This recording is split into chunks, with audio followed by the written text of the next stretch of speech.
Annyeonghaseyo. Perkenalkan, nama saya Lira Florenja Sidebalo, kelas 22S04, NIM 2202318. Di sini saya akan menjelaskan keadaan ekonomi dan dunia bisnis di masa pandemi COVID-19 di Korea Selatan. Korea Selatan merupakan salah satu negara maju yang terletak di benua Asia. Pasti orang-orang pada tanya, kenapa sih Korea itu termasuk negara maju? Karena Korea Selatan tidak lagi memperoleh hasil negara dari hasil alam, melainkan dari hasil industri. Mereka juga berkapasitas setiap orangnya tinggi. Saya akan menjelaskan situasi dan kondisi perekonomian dan bisnis Korea Selatan pada masa COVID-19. Dalam beberapa dekade terakhir, Korea Selatan dari yang sebelumnya negara termiskin di dunia dapat bertransformasi menjadi negara yang makmur. Pada tahun 1991, CPD atau pendapatan per kapita dari Korea Selatan dapat disejajarkan dengan negara bagian ketiga di benua Afrika seperti Togo dan Uganda. Ekonomi Korea Selatan naik 1,6%, balik ke level sebelum COVID-19. Ekonomi Korea Selatan mulai naik pada kuartal pertama tahun ini, pulih ke level sebelum merebaknya pandemi COVID-19. Ekonomi Korea Selatan menurun 1,3% dan 3,2% secara berturut-turut pada kuartal pertama dan kedua tahun lalu, kemudian naik 2,1% pada kuartal ketiga dan 1,2% pada kuartal keempat. Penyusutan ekonomi Korea Selatan mencapai 1,3% pada periode tersebut dibandingkan 3 bulan sebelumnya.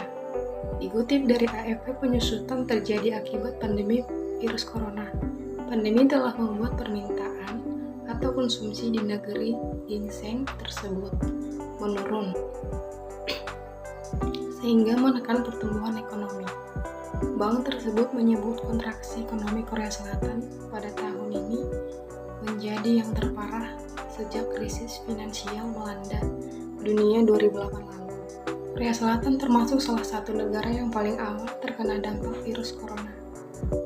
Meski tidak menerapkan lockdown seperti beberapa negara lain, Korea Selatan menerapkan aturan ketat terkait social distancing bagi masih arakatnya sejak Maret lalu supaya penyebaran virus corona bisa diatasi. Penerapan kebijakan itu berdampak pada penurunannya konsumsi sektor masyarakat hingga 6,5% pada periode Januari sampai Maret dibandingkan kuartal sebelumnya. Terjadi penurunan untuk barang yang keluar dan penggunaan jasa, bunyi pernyataan Bank of Korea. Kondisi Korea Selatan belakangan ini berangsur membaik. Bank of Korea memperkirakan ekonomi Korea Selatan hanya akan menyusut 0,2% di tahun 2020. Ramalan sekaligus merevisi proyeksi mereka sebelumnya. Pasalnya mereka pernah memperkirakan ekonomi Korea Selatan pada tahun ini akan tumbuh 2,1%. Ramalan tersebut lebih optimistis dibandingkan dengan yang diberikan oleh Dana Moneter Internasional atau IMF yang memperkirakan ekonomi Korea Selatan akan menyusut 1,2% pada tahun ini. Demikianlah video saya tentang perekonomian dan dunia bisnis Korea Selatan. Jika ada penggunaan kata yang salah atau video yang kurang lengkap, kurang lebihnya saya minta maaf. Sekian dan terima kasih.